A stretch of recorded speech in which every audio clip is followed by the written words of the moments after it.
Bonjour les amis et bienvenue dans cette nouvelle vidéo, je suis heureux de te retrouver sur la chaîne SpeedRushing, la chaîne qui parle de mécanique.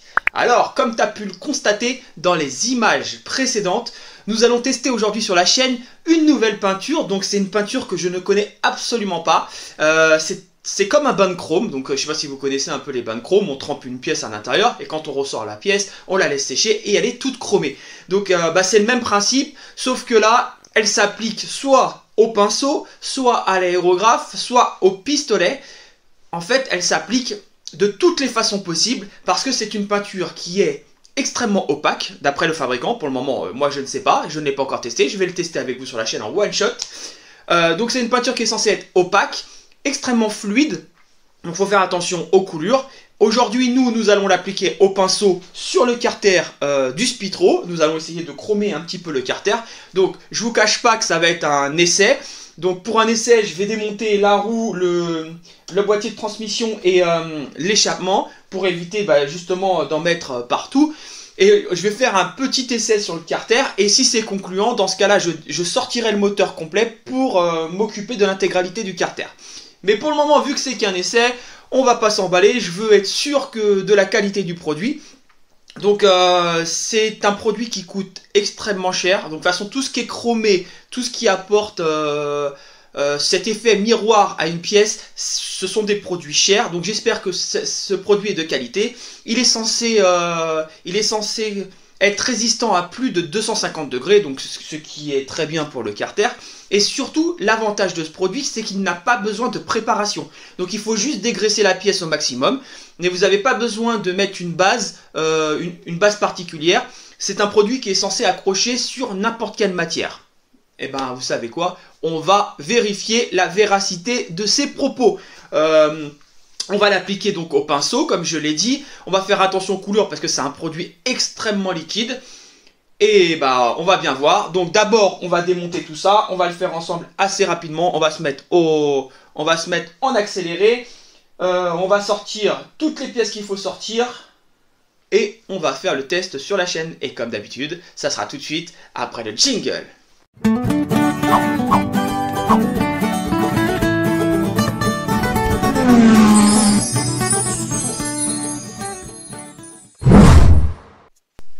Bon, c'est parti pour le démontage. Allez, on est en accéléré comme d'habitude parce que c'est pas très passionnant de me voir démonter les vis.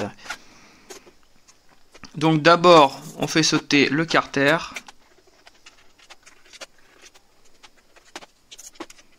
Donc pour le test, je vais retirer un maximum de choses quand même pour que ce soit plus pratique.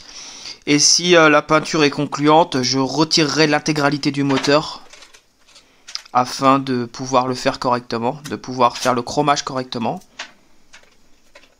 Donc là, je retire le pot.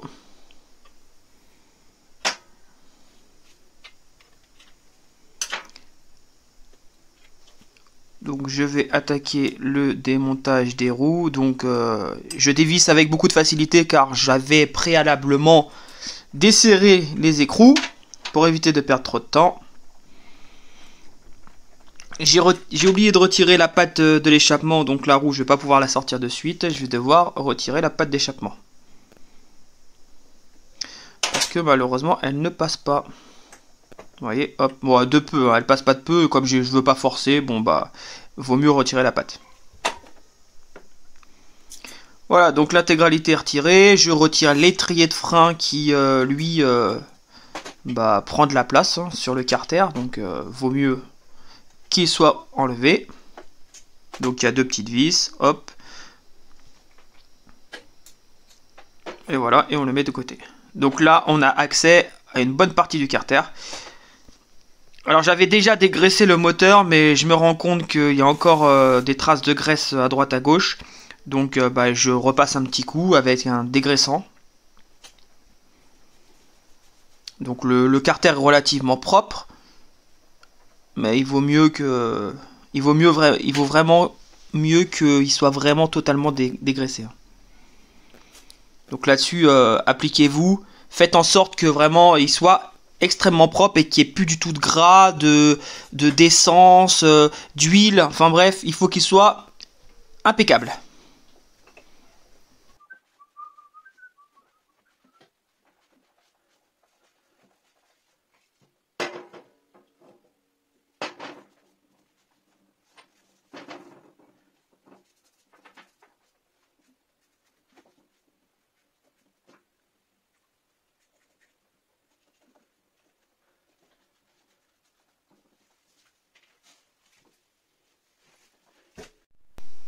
Donc on fait un petit tour du carter, donc vous voyez que il est propre, il est nickel. Donc il y a pas mal d'aspérité sur le carter et c'est ce qui me fait un peu peur sur l'application de la peinture. Donc ça c'est le pinceau que je vais utiliser. Tous les carters de scooter sont usinés un peu à l'arrache et il y a beaucoup d'aspérité dessus, donc c'est un peu chiant lorsqu'on veut par exemple polir ou lorsqu'on veut justement le repeindre. Donc là j'applique sans sous-couche, sans préparation à part le nettoyage. C'est les recommandations du fabricant de la peinture, donc vraiment je teste et c'est vrai que l'effet à l'application est plutôt pas mal. Cependant, la peinture est extrêmement liquide, donc le pinceau se charge énormément en peinture. Donc il faut faire attention aux coulures, mais c'est très très compliqué. Hein. C'est vraiment très compliqué. Là comme ça on a l'impression que c'est simple, mais on a beaucoup de traces de pinceau. Donc ça laisse un réel effet de chrome. Donc on n'est pas sur un effet miroir, on est vraiment sur un effet de chrome.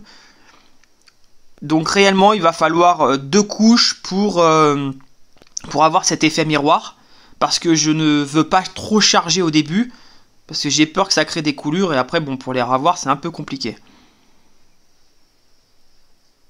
Donc j'ai pas un carter extrêmement sale. Donc la différence n'est pas non plus flagrante.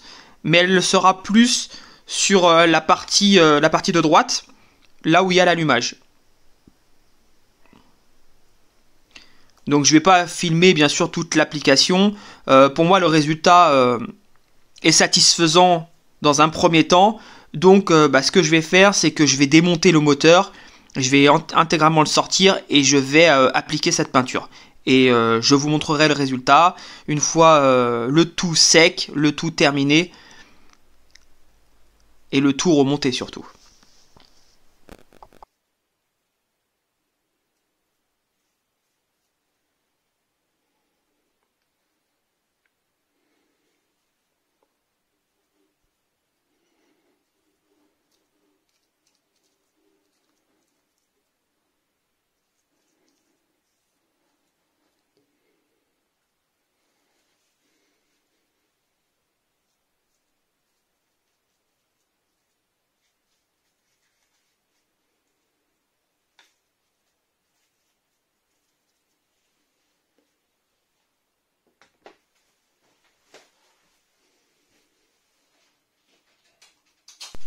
Donc là je décide de faire un petit test de séchage à l'aide d'un décapeur thermique. Donc c'est une peinture qui résiste à plus de 200 degrés. Donc il n'y a aucune inquiétude à avoir avec le décapeur. Donc on voit que la peinture s'évapore et laisse un chrome. Mais voilà, il y a toujours les traces du pinceau qui restent. Et c'est vraiment dommage. C'est vraiment dommage alors que cette peinture est justement étudiée pour être appliquée au pinceau. Hein. Donc apparemment le fabricant dit qu'il est possible de l'appliquer au pistolet ou à l'aéro. Donc je vais également tester ces deux méthodes afin de voir laquelle est la plus probante. Donc là je fais une petite pièce à plat. Donc pareil c'est une pièce qui a beaucoup d'aspérité. Elle a été dégraissée, donc je la travaille un petit peu. Je la travaille complètement à plat, donc pour voir un peu la différence de difficulté d'application, et je me rends compte que c'est toujours le même problème. La peinture est vraiment trop liquide. Elle est trop liquide, le pinceau absorbe trop de peinture, et résultat, lors de l'application, il relâche énormément de peinture.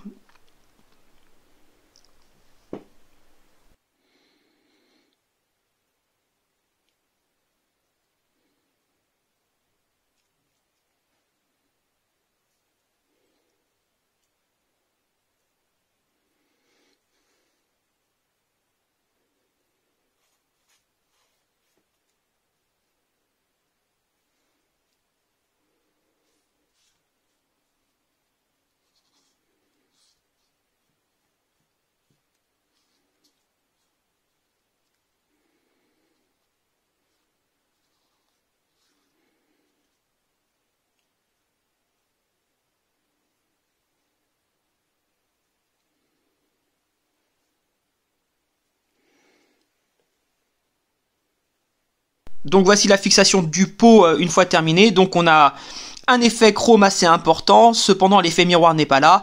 Pareil pour le carter, l'effet chrome est très intense, le carter est extrêmement propre. Mais dû aux aspérités du carter, nous n'avons pas l'effet miroir. Comme vous pouvez le voir au niveau de l'allumage, c'est plutôt brillant. On a le reflet de la peinture du dessous qui se fait correctement. Donc voilà les amis, donc vous avez vu le résultat. Bon, moi je suis pas 100% satisfait. On a un effet miroir mais un peu déformé, mais c'est pas dû au produit. C'est surtout dû au carter. Comme tu sais qu'un carter scooter, c'est vraiment pas droit. Il y a beaucoup d'aspérité. Donc peut-être qu'il aurait fallu préparer le carter. Mais vous savez, à un moment donné, je l'avais nettoyé et je l'avais un peu brossé pour faire un alu brossé. Et toutes ces aspérités que j'ai créées avec, enfin toutes les rayures que j'ai créées, en fait on les voit, elles ressortent avec le chromage. Donc en fait il faut avoir une pièce propre, une pièce très lisse si on veut vraiment un effet miroir. Le résultat est quand même propre. L'application, alors hors caméra j'ai testé à l'aérographe et au pistolet. Et je vous cache pas que franchement le résultat est pas super, alors que le fabricant dit que justement l'application est plus simple et l'effet miroir ressort plus au pistolet à l'aérographe. Moi je ne l'ai vraiment pas constaté, donc peut-être que ma méthode n'était pas la bonne. Donc au pinceau, c'est là que j'ai eu le meilleur résultat. Cependant l'application est extrêmement compliquée à faire. Le produit est très très liquide. Vous l'avez pu le constater, et c'est extrêmement liquide, donc ça fait des coulures instantanément. Le pinceau, il faut vraiment l'éponger au maximum. Le problème, c'est que si on ne charge pas assez en peinture chromée, on n'a pas l'effet miroir en fait. Ça fait des traces de pinceau, c'est pas très joli, ça a du mal à se tendre. Donc moi, je vous conseille vraiment de le faire sur des températures de 20-25 degrés, parce que j'ai eu un résultat plus satisfaisant lorsque j'ai mis un radiateur soufflerie en fait. La chaleur, la température de la pièce a augmenté et le résultat était quand même plus probant. Sinon le résultat, c'est correct, hein, c'est correct. Maintenant il faut voir dans le temps si ça dure. Il faut voir comment ça va résister à l'hydrocarbure. Donc là, pour terminer le moteur, je l'ai sorti, je l'ai terminé intégralement proprement, et je ferai un peu plus tard, là je ne l'ai pas malheureusement, je ferai un vernis qui résiste aux hautes températures pour pouvoir vraiment solidifier la peinture. Donc là, cette peinture là doit rester à peu près 5 jours en sèche, sachant qu'elle est sèche au bout de 2 heures au doigt, mais elle durcit complètement au bout de 5 jours. Donc la scooter de toute façon il roule pas, donc il n'y a pas de problème. Mais voilà, donc il faut, lorsque vous faites une peinture comme celle-ci, il faut du temps, il faut laisser vraiment se reposer et durcir. Voilà les amis, j'espère que cette vidéo t'a plu, j'espère qu'elle t'a apporté des petites astuces, et surtout elle t'a montré que voilà, ce type de peinture existait. Je sais qu'on peut l'appliquer sur un tas de supports. On peut faire par exemple un carénage, donc je sais pas ce que ça donnerait sur un carénage, surtout au pinceau. Je sais pas si ça ferait des traces un peu partout. Peut-être que le pistolet serait plus adapté justement sur un carénage. En plus, comme voilà, un carénage c'est lisse, il n'y a pas d'aspérité, c'est propre, donc à mon avis le résultat serait quand même un peu plus satisfaisant. Voilà les amis, donc j'espère que la vidéo t'a plu, je te l'ai déjà dit. N'hésite pas à t'abonner à la chaîne si tu n'es pas encore abonné, et on se dit comme d'habitude très vite pour d'autres vidéos. Allez, salut les amis.